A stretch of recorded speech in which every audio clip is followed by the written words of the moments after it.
We are live. YouTube, what's going on? Welcome back to the channel. Adrian and Nico here.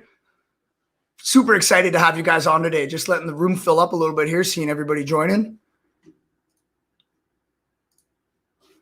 All right, guys, we're excited. We have a live talk today. As you guys probably know from the title, April is Parkinson's Awareness Month. And we wanted to use this relatively small platform that we have to spread a little bit of awareness about this. And for everyone who doesn't know, Parkinson's is the world's fastest growing neurological disease. And one of our main goals with this talk here is to educate the younger generation about the disease and educate them on the benefits of fitness and training every day. So we got one of our good friends, a fellow YouTuber, really good athlete. He's going to do this talk with us and he's going to tell us his story. So tell a little bit about Paul before we get him on here. So yeah, what's going on, everybody? So this guy, we met him just on YouTube. This is the beautiful thing about fitness, and this is the beautiful thing about YouTube. This has been the best part of our journey on here. Is we're just going across different fitness channels. We're networking. We're meeting new people, and all of a sudden we meet this guy. He starts busting out. Like, I consider me and you extremely fit. We're doing push-ups. We put out a challenge, 139 push-ups in under 4 minutes. That's what I threw down. Thought it was a good score. This guy beats my time. This guy goes on to do 100 burpees in under 4 minutes and 45 seconds. And we're not talking bad form. We're talking no shorties. We're talking excellent form. And then all of a sudden we start talking to him. We start getting to know him a little bit better. And then boom, we find out he's got Parkinson's disease. So on top of all of his athletic achievements, we're talking 155 pounds, 415 pound deadlift. We're talking monster in the gym. We're talking monster at just in life in general. Turns out this guy's got Parkinson's disease. What, like, when that happened, what did you say to me? You were just like, I was blown away. I already had a ton of respect for the guy, just seeing some of the athletic stuff that he could do. And then finding out that the guy's got Parkinson's on top of it, I was blown away. And I knew we would end up doing a talk like this with him one day. So we're super excited. We're going to bring him on right now. His name's Paul Cluff. He's the founder of the Can't Shake Me Parkinson's organization. And here he is. Paul Cluff, welcome. What's going on, guys? How you guys doing? We're doing great, man. How you doing? Lovely, lovely, lovely. All right, Paul. So tell us a little bit about yourself, man. Like, you know, you're obviously a fit guy. You look fit. We've seen what you can do. What got you into fitness? What kind of stuff? How did you start your journey down this lovely journey that we're all on? Yeah. So I got to owe it to my mother, I got to say, because, you know, when I was like 4 years old, you know, she threw me into the pool. She just taught me how to swim, you know, just like sink or swim, man. Just, you got to do it. So I started off with swimming. So I was on the swim team for all my youth and everything. I got into soccer. And then I got into wrestling. So I was a wrestler all through youth group and then all the way up through high school and stuff. So, you know, I was a lightweight though, wrestling at 103, if you can imagine, 103 pounds. So, you know, and then I was always into like lifting weights, You know, when you're wrestling and stuff, you got to build your strength up and everything. So, you know, and I've always been fit, always been, you know, into it. But then of course, when I got Parkinson's, I just started taking it to another level. You know what I'm saying? Just taking it to another level. Yeah. Yeah, man. So take us down that story a little bit here. So, you know, you're an athletic guy. You've lived your whole life doing sports, training hard. And, you know, what was life, you know, before you got Parkinson's? Like, what did you do for work? You know, what kind of stuff were you into? So, I mean, I still work now. I work with the federal government. I'm an accountant. So, you know, I'm a bean counter. You know, I mean, I look like a bean counter, you know, with my tattoos and everything. I don't wear a pocket protector, nothing like that. I don't carry a calculator around with me. But, you know, yeah, I'm an accountant. But I pretty much do everything I did before before I was diagnosed. I mean, I can still pretty much move pretty well. I mean, for what it is now. But again, people don't see me how I am, you know, when I'm like off. So like I consider myself a little bit off right now. You know what I'm saying? So, you know, people don't see me without the medicine in my body. So I took my last dosage about 2 o'clock today. So I'm really due for a dose, but I purposely didn't take the dose because I want people to kind of see me off. You know what I mean? I want to see what it's like, you know, for me. They see me on my YouTube channel. Or they see me at work, people at work, or, you know, walking down the street, and I look normal for the most part. I mean, normal for whatever normal is, but, you know, deep down, I know that I'm not normal. You know what I'm saying? You know, I still struggle even with the medicine, but like right now, I mean, I'm definitely off. I feel it. I feel like internal tremors in my body. You know what I'm saying? And I feel like my face is kind of like, it's harder for me to express myself. I know what I want to say sometimes, and I can't really get it out. So, yeah. So I'm definitely off right now. So, Well, it's brave, man. You coming out showing people, the real you and, without the meds and all that. And I just want to say, just talking to the chat here, thank you everybody for joining. We appreciate the support. This is awesome. If you guys have any questions, throw them in there. We're going to try to address them as we go along here. We continue the talk, but I just want to say thank you guys. We really do appreciate all you guys showing up, and it means a lot to us. Get out here and spread a little bit of awareness, right? And so, Paul, take us through. So, like, before you got diagnosed, like you were working for the government, you're doing all this kind of stuff, and then what happened the day that you found out? Like, what kind of led you to think that maybe you had something that was, So it started like 2 years before I was diagnosed. I type all day long. I'm on my computer all day, and then I started like feeling like pain on my fingers, left index, left thumb, same thing on the right hand. And so I went to the doctor, and my fingers were just moving really slow. I couldn't really type really well. Went to the doctor, and of course they said, oh, you got carpal tunnel syndrome. Go do some physical therapy. Here's some braces and stuff. So I did that. Didn't feel any better, not at all. So he sent me to see a hand surgeon. Hand surgeon gave me some cortisone shots in both my wrists. Still didn't help. Didn't help at all. Went back to the family physician. They did an MRI on my neck, and they found I had 2 bulging discs in my neck. So and it was hitting the 5, 6, 6, 7 range of the discs, and they were pushing up against the nerves. So those corresponded directly to the same fingers that hurt. So so they sent me back to physical therapy, and still nothing. So, but during that same time, I decided to go see a neurologist, and that was just to see if there was actually like nerve damage or nerve being blocked, and it confirmed it. But then they were a little bit suspicious. They wanted me to. They started seeing my movements and stuff, and so the doctor wanted me to take some drugs.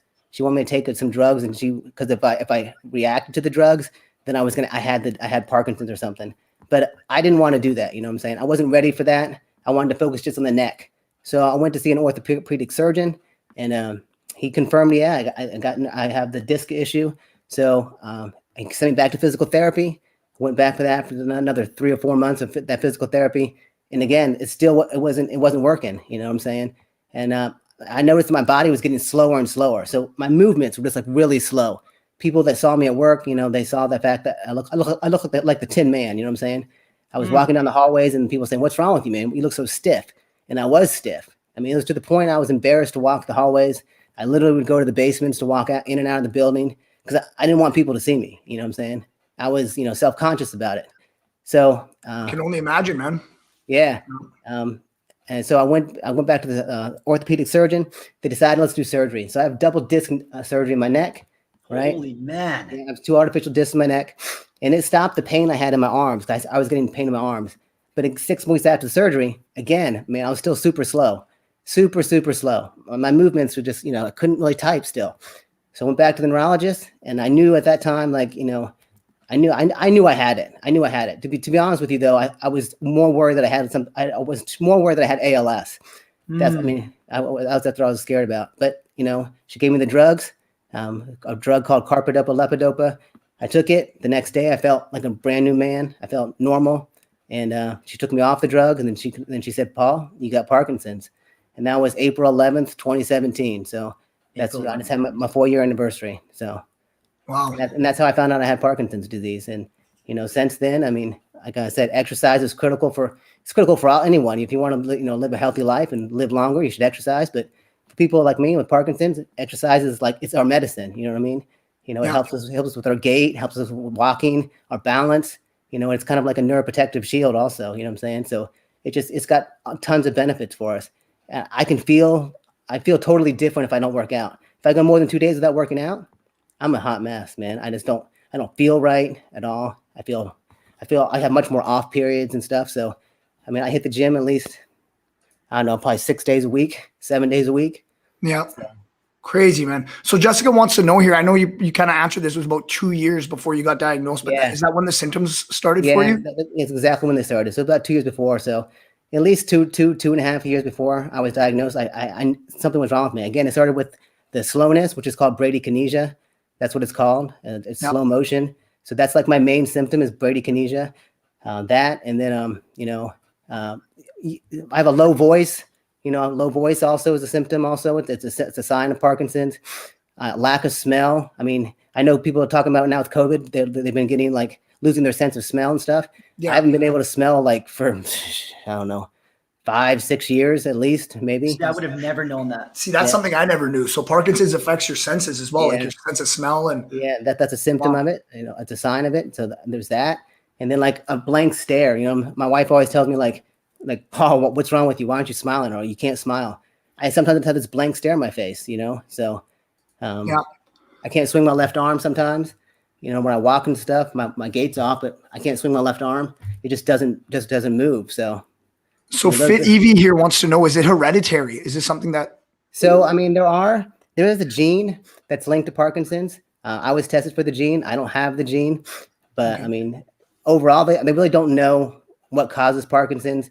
I mean, there's all people that are exposed to pesticides and chemicals develop it and stuff like that. Again, I said the gene. For me, I guess it's just dumb luck. You know what I'm saying? But yeah. So Fine Fitness with Sharon here saying, she's talking about her mom here. Her mom was having back issues and they said her back was collapsing. She ended up getting a rod halfway up her back.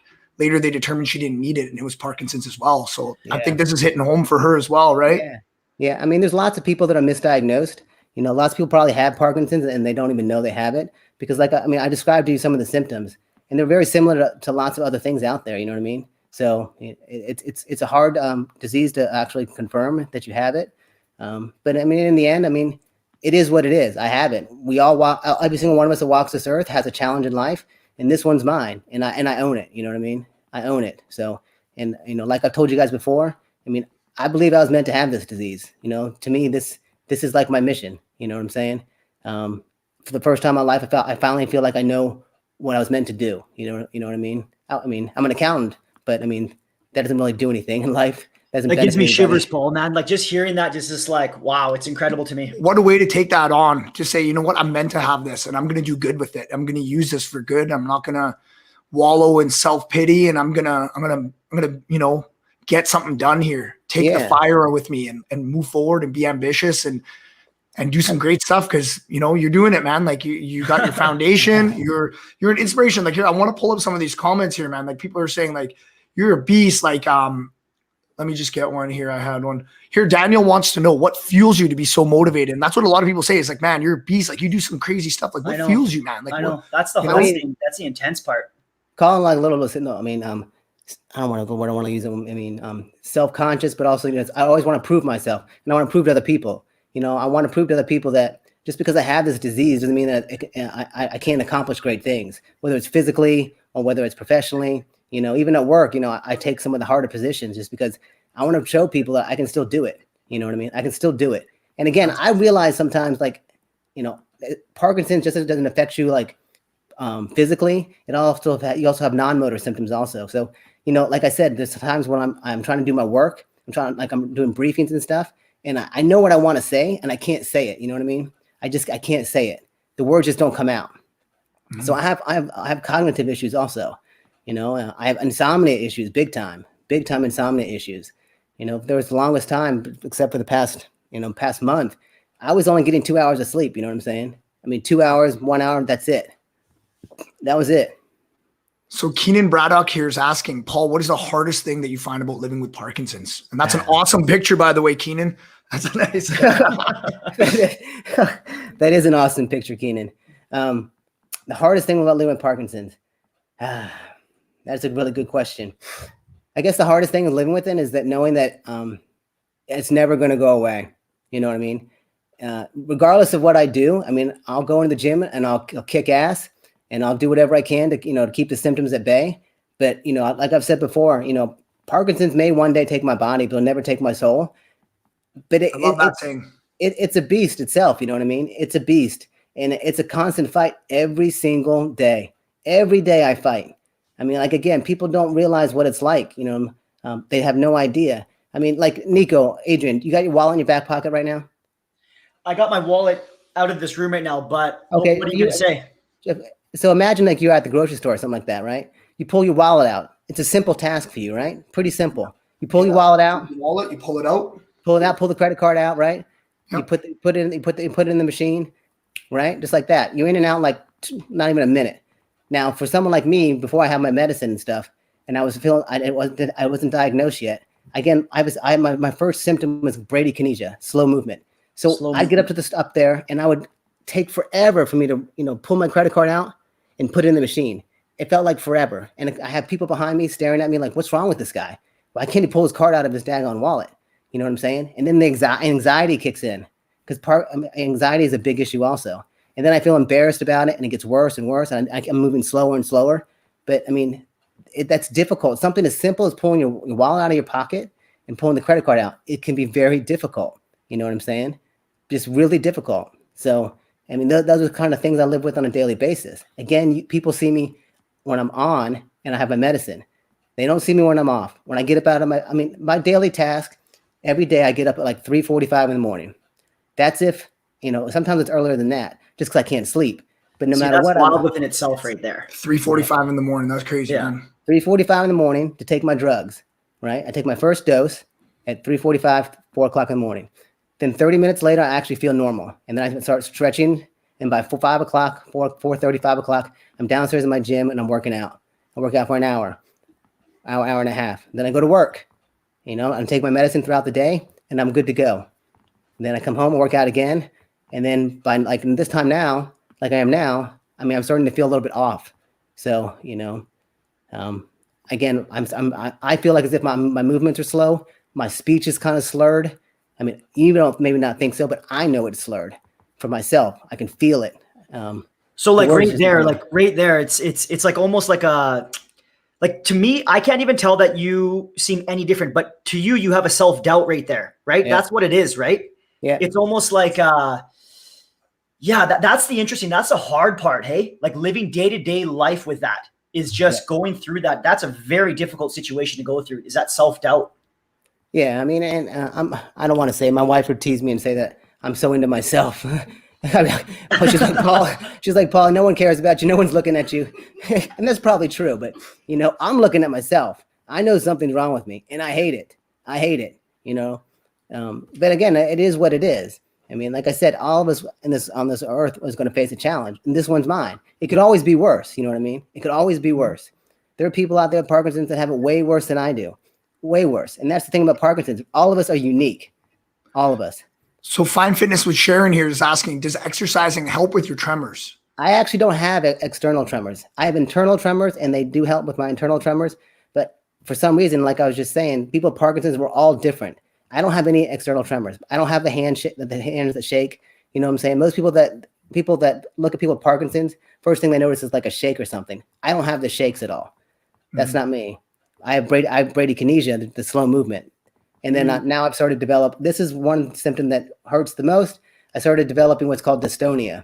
So if I don't get enough sleep, right? And if I overwork my neck muscles, my traps and stuff, I get what's called dystonia. So I get cervical dystonia. So the muscles right here in my neck will tighten up and my head will just go like this and I'll be stuck. I'll be stuck just like this. And it hurts like hell. I mean, I can't even tell you how much it hurts. It really hurts. And so the only way I can get out of that, I'll lay on the floor and my neck will automatically reset.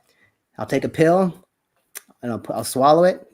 15, 30 minutes later, it's gone. So what I have to do now, I get Botox shots. Every 3 months, I get Botox shots in my neck, throughout my neck and throughout my shoulders and back.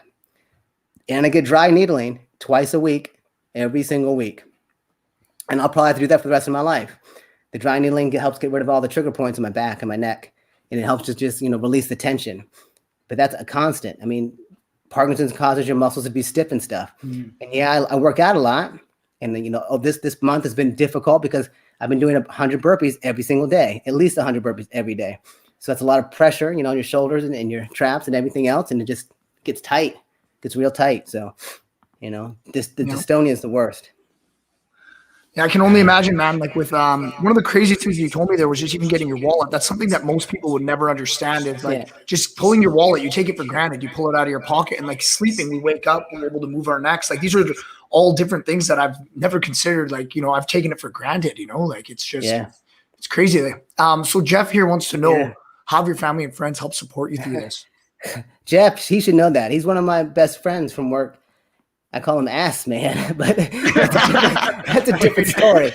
But Ass Man, perfectly well, man. My family and my friends have been everything to me. I mean, I couldn't, that's the one thing, No matter what, I've always had my family and friends with me to support me. And sorry if I get a little emotional, but that's what makes the difference.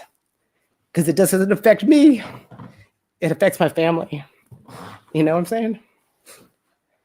They have to see what I go through. And that's what hurts. And that's the hardest thing I should say, you know what I'm saying? And excuse me, but I'm an emotional guy. Speak it out, man. This is what it's for, man. This is Parkinson's Awareness Month, and this is where you need to, like this story right here. For me personally, it inspires me to be a better version of myself, and I know that everyone that's watching this is why they're here. And if you're gonna watch this later, you're gonna watch this now. It's because we see you do what you do, and man, like I said, our journeys brought us together. I don't know how it came together. It just did.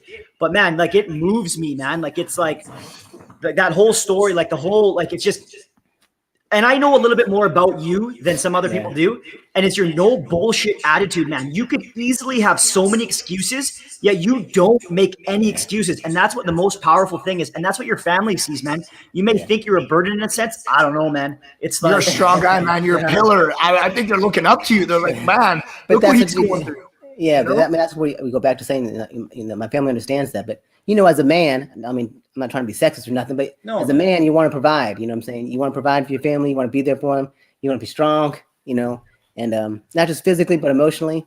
And, you know, sometimes other people in the family have to step up to the plate because I can't do everything sometimes. You know what I mean? I may be able to go downstairs and kick ass in the gym sometimes and be able to, you know, deadlift over 350 pounds. But there's days where I can't even fucking pick up my daggone punching glove. You know what I'm saying? I'm trying to box. That's crazy. You know, one day I can sit there and swing with all my strength and I'm super fast. The next day it feels like I'm lifting like, you know, 100 pounds on each one of my hands trying to swing. So I think you just answered that for Samantha here. She's asking if you tried boxing. Yeah. So I have a 100-pound bag in my gym and I box. I mean, I do box. I do a hit. You know, I still do powerlifting. I do my elliptical. I mean, I do my bike. I do a little bit of everything and anything. I mean, yeah, my mother-in-law. Thank you. Yeah, I mean. So, Paul, take us through a day. Like we were talking a little bit before, and I want to let everybody know, like we didn't really script a lot of this. We have kind of a basic outline, but we wanted to talk about like what do you do? Like, what's your medications and stuff? Like, like go through your day here, an average day for somebody with Parkinson's. So, like I said, I wake up at 3:45 in the morning, and part of the reason is that because I have insomnia, right? But part of that is because I really have to get up that early, you know, if I want to function for the day. I got to be at work. I'm usually about work by 7 o'clock. So I need to leave by 6:30. But again, I want to work out first because it makes me feel better. And if I'm going to work out, I have to have my meds because I won't be able to move. So I start off in the morning. I take a half a pill right here of this. This is carbidopa-levodopa. This is the gold standard for drugs for Parkinson's. Paul, can you bring the mic in a little bit so we can hear you just a little bit better, brother? Thank you, man. Carbidopa-levodopa. This is the gold standard drug right here. This is the ultimate drug. This is what makes me feel great. But I only take a half a pill in the morning to give me that morning rush. I take that. And then I take extended release version of it. And then I take, what's this right here? Not that one, sorry. Muscle relaxers. And I take another version of muscle relaxer, right? And I take about 5 pills in the morning. And then I put on this patch here and this patch here. So you've seen me working out, right? You see I have patches on my side of my stomach. Yeah. That's not for cigarettes. I don't smoke anymore. I haven't smoked for like 30 years. That's because that's my medicine. It's 24 hours. I got to put that on. So I put this all in the morning.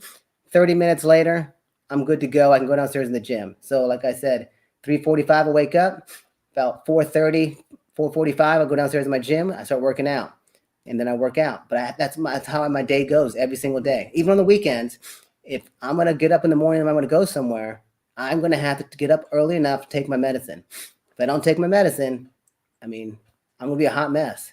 I'm just not, I'm going to be moving like a, you know, I wake up usually and my shoulders are kind of hunched over. My walk, I'm like shuffling my feet and stuff like that. That's how I am every morning. Yeah. People just don't realize it. So, mama-in-law here is asking, do you think sometimes you may be overdoing it? Obviously, she's concerned, right? She cares about you, right? Yeah, I probably do overdo it sometimes. I mean, like I said, there's dystonia in my neck. That's the worst symptom I have, and it hurts like hell, right? So when I overexert my neck muscles, I'm doing too much stuff, like shoulder taps. All those shoulder taps I'll do, right? Yeah, I'm putting too much pressure on my neck, my traps and everything. They get too tight, overexert them, and yeah, this dystonia pops out. So there's days I do, yeah, I'd probably do it too much, but I mean, I'm obsessed with it. Hey, Kels. Good to see you in here. Thank you for dropping by. So, Paul, for the people who don't watch your workouts, and like not everybody here's like maybe into fitness as much as we are, and maybe they can't keep up with your workouts. Like, tell us some of your workouts and why you do them and how this benefits you as a person and a person with Parkinson's, both just as a normal person. So, I mean, the one individual she touched on, like, boxing and stuff. So I'll box. I'll come down here and I'll box for like 30 minutes or so. And I'm thinking about the boxing. People with Parkinson's were stiff, right? You know what I'm saying? We have a hard time moving our movements. But when you box, think about it, you put the whole movement in. Your whole body moves, right? So just that motion, it's really good for us. It's really good for us. So I'll do a box. Like I said, I'll do HIIT stuff. I mean, stuff that gets my heart rate going up really high. I mean, the doctors say that we should have our heart rate up to like, I don't know, 140 or something like that, over 140 at least. We should be exerting ourselves at least, having at least 2.5 hours or something like that a week. We should have really exerting ourselves. So, yep. I mean, I'll elevate my heart rate pretty high a lot. So like the burpees, I mean, that's a total burpees are amazing for that. Perfect exercise, right? Because I mean, if you do it fast enough, actually, even if you don't do it fast enough, you can do it somewhat slow and you're still going to feel it. But, I'm a competitive guy, so I really want to get my heart rate going. So I can tell doing those burpees, it's killing me. I mean, we're actually going to make a video on that if anyone wants to check it out. But we're going to do something on burpees and how, like, we run a lot, and I see my heart rate from running, and I compare it to burpees, and I'm almost getting a better workout doing burpees. My heart rate's not quite as high as I am when I'm running, but I'm also building muscle. Yeah. I'm moving my body up and down. I'm burning calories, right? Like, so I mean, it might be more efficient than running, I think. You saw that last video I did when I did the burpees at 4 minutes and 30 seconds, right? The 100. So that you saw at the end, I was dead beat. I mean, my heart was like this. I could barely breathe and everything. Man, I struggled with that. But that got my heart rate up big time. 40-something Fitness said, Paul, what was your heart rate? I didn't have my watch on them. But next time I do it, I'm going to have to wear my watch. And I'm going to tell you guys if my heart rate's up. Yes. So thank you, brother. We got a good question here from Sharon. She wants to know what the patches are for. That's a new one for her. So the patches are... they're used for like restless leg syndrome also, but they are actually, I'm going to look at my little cheat sheet because I'm not a doctor. You know what I'm saying? The doctor gives me the drugs and I just put them on. But the new Pro patch, it's called a new Pro patch. I take, it's an 8 milligram one, and this is 6 milligram. So I have 14 milligrams of it, right? So the new Pro dopamine agonist are medications and imitating the actions of dopamine.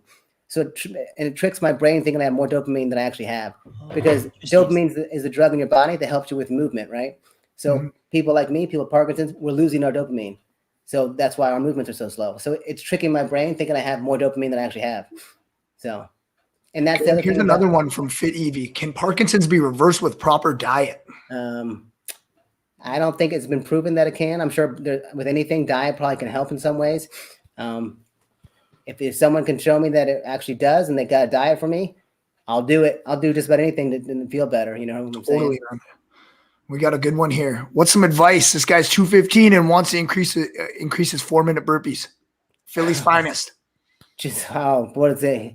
Whoa, what would you guys say? Advice I would say, just keep on doing it. Do it every day. Just do it every day. Do it every other day. Just start off with 5, 10 here. You know what I'm saying? And eventually you're just going to work your way up. I mean, I didn't get into burpees till last year. And last year during COVID. And so when I first started off, when I did 100 burpees, it took me 10 minutes to do it. I thought at 10 minutes was excellent. And actually doing at 10 minutes is pretty good. You're averaging 10 burpees per minute. It's not bad. Now I'm down below 4.5 minutes. So that's a big reduction in time. But I mean, it took me this long to do it. You got to build your stamina up and you build your strength up. But I mean, anyone can do it. And that's the one I want to tell my fellow Parkies out there. Each one of us, they could be as fit and they can be as active as I am too. I mean, I know it's hard work, but I have a bunch of parkies that I work out with, and I'm so proud of them. You know what I'm saying? Because I push them every day. You know, I tell them every day in the workouts I do with them, you know, it's not going to be easy, but I'm never going to make the workouts easy, because if I did, it'd be a detriment to you, it'd be a detriment to me. I got to keep on pushing you and pushing you and pushing you. So, I mean, the past couple of weeks, they've been doing 100 burpees. They didn't realize they were doing 100 burpees because I broke it up. But in the end of the day, they did 100 burpees. They didn't do it in 10 minutes. They didn't do it in 4.5 minutes. It took them like 20 minutes, but they did it. And that's all that matters. That's all that matters, that they did it. And I couldn't be more proud of them for doing it. Kelly, Chris, Eric, John, you guys are family to me, and you guys are killing it every day, man. Because tell us a little bit about that. So you train people with Parkinson's and you do these workouts with them. Yeah, exactly. So 4 days a week, I have Zoom workouts, and I invite anyone and everyone that wants to join me. I've never really advertised it because I'm just I'm afraid of failure. Again, I'm really self-absorbed. I care too much what people think of me, but I never really opened it up. But I opened it up to thanks, Jeff. But I open it up to people around here. But yeah, so I have like 6 or 7 people that work out with me on a regular basis, and I try to help them out and try to get them to be able to move better and be active, and and it's a lot of fun, and they're everything to me. And I feel like a parent, I feel like they're my kids or something, you know what I mean? Because when they're able to achieve things, and I can see them just growing and growing and growing and getting stronger and being able to move and do things they couldn't do before. It's awesome, man. It's awesome, especially for us parkies, when we're down in the dumps and stuff, and we're moving like a snail, and then all of a sudden, a few weeks later, you're out there kicking ass and you're doing these burpees like you're doing. So yeah. That's awesome. Yeah. It's good to hear that you're training those guys, man. I'm sure it helps them out tremendously, just like it helped you out. Yeah, we've got a question here from Jonathan Westfall. Do you feel more fit now being diagnosed with Parkinson's than before the disease? Like you said, you were ramping it up. Talk about that a little bit. I am the most fit I've ever been in my life. I was going to say, you seem like you're peaking right now. Like I can tell athletes, I know high level athletes, and you seem like you're at a level right now where it's like, you need to maintain that. You need to maintain your level because you're at such an elite level right now. Right. Yeah. I totally agree. I mean, I'm the most fit I've ever been in my life. For sure. I mean, I was a wrestler in high school and everything like that. But that was grueling. I mean, wrestling is a hard sport. It's a lot of training and stuff, but I've never been more fit than I am right now. I mean, I weigh 135 pounds, and I can deadlift about 350 pounds now. I'm going to get that 405 mark. I promise. I mean, I had a goal for myself to get it by the end of this month. I couldn't do it, but I'm going to get it. It might take a little bit longer, but I'm going to get it. But I'm close to getting 405 pounds. That'd be 3 times my body weight, right? So I'm able to squat over 300 pounds, right? So, I mean, do the burpees as many 100 in less than 4.5 minutes. I mean, I've never been as healthy and strong as I am right now, ever. Ever. That's crazy, man. I want to add to that a little bit. Like anybody who doesn't know what this guy's talking about right now, he's talking about a 405-pound deadlift at 135-pound body weight. And it's not like that's all he's got is strength. This guy has stamina for days. Like the combination of that kind of strength with that kind of stamina is so rare. That's like a 9 out of 10. If you were like a superhero card that you can pick out, you have a 9 out of 10 on stamina and a 9 out of 10 on strength, brother. That's insane. Like that's absolutely insane. So Samantha here wants to know, what is the age group to your Zoom classes? Like, is there an age group or? No, I mean, it's open to anyone and everyone. I have someone is up at Mary, if you're watching, thank you so much. She's a parkie also, and she's about 62 years old, I think. And she's out there kicking ass with me. She's 62 years old. She's got Parkinson's. And she's doing the damn thing every single day, doing the damn thing. I have people as young as in their 30s. I mean, it's open to anyone and everyone. So if anyone wants to work out with me, I mean, even if it's like 1 in the morning and I'm awake because I got insomnia, I'll be downstairs working out. Anyone want to work out? Let's just hit the gym. You heard the man. 1 in the morning, hit him up. Get this guy. Get his. You know where he's at. I'll be awake, man. I got my own gym in my basement, so I go down there and I'll just do some burps. Nice. Your uncle's 67. He can do the damn thing too. I mean, Mary's a perfect example of it. Like I said, she's 62 years old, I think. I know she's in her 60s. She's got Parkinson's, and she's killing it. She's killing it. I never met Mary, but I like Mary, man. Yeah. You know what I mean? Oh yeah, she's a perfect example. So Paul, I got a quick question here for you. Just kind of lead into it. Like, obviously, you have early onset Parkinson's disease. Many people, they don't understand that you can get it at a young age, like you. Like, you would never think that you have it. Now that you're a mentor, like you just said, you're a father figure, you're you have set the gold standard. And I go back to your mother-in-law's question a couple minutes ago regarding, are you doing too much? Personally, I don't think you are doing too much, man. I don't think you can ever do too much, because you're pushing your limits. You're seeing what your boundaries are. And I mean, just keep on going. Like, yeah, take a step back. But if someone has early onset Parkinson's disease and they don't know, what would you have wished you knew beforehand? Like now you know what's going on. What's your advice for people that, you know, that are coming into this world right now? Because that would shake up anyone's world, man. Yeah. I mean, first I would say is that it's not a death wish. I mean, it's a hard thing to deal with. Like I said, it's an incurable progressive disease. I'm not going to sugarcoat it. It's incurable. It's progressive. Okay. I will get worse, right? Unless there's better medication. I always have to increase my medication. It's always going to get worse. But it's not the end of the world. There's tons of people out there still flourishing and having a wonderful life. You can still have a good life. I mean, the one person that I admire when it comes to physical fitness is another Parky named Jimmy Choi. He's an American Ninja Warrior. Jimmy, if you're watching, brother, I can't thank you enough, because he motivates me and pushes me. His physical achievements, and I've seen him and what he does, motivates me to come down here and try to do as much as I can also. Mm-hmm. You can still do great things, right? Still do great things. It's not a death wish at all. It's not at all. And, have you found? Yes. Yeah. So have you found fitness has helped slow down the symptoms of Parkinson's? And how does that work? So, I mean, I can't answer that question as to how it works. I know chemically it does to some degree, but there are studies that say that it does help slow the progression of the disease. I think it has, personally, for me. I've had to increase my medicine over the past 4 years, but over the past year, I've actually reduced my medicine. You know, I was taking 4 additional pills that I'm taking now. I've reduced it down by 4 pills. So, you know, going back to the whole young onset thing, about statistics and stuff. So, you know, there's about 1 million Americans that live in this country with Parkinson's disease. 1 million Americans. So it's not a lot of people, but it's 1 million Americans, and it is the fastest growing neurological disease in the world, right? There's more people with Parkinson's disease than there are with MS, ALS, and I forget the other disease, but more than those to put together. Only Alzheimer's has more people, right? Of the 1 million people with Parkinson's disease, about 10 to 20% are people with young onset. That's people like myself who are diagnosed before the age of 50. So we're in a small population, but we're out there. So the misconception is that Parkinson's is just an old person's disease. Because when you think about it, all the people think about is like, you know, see the old person, right? Who's kind of like shaking or something like that, right? It's mostly our grandparents that usually get it. They usually get it in the late 60s or 70s.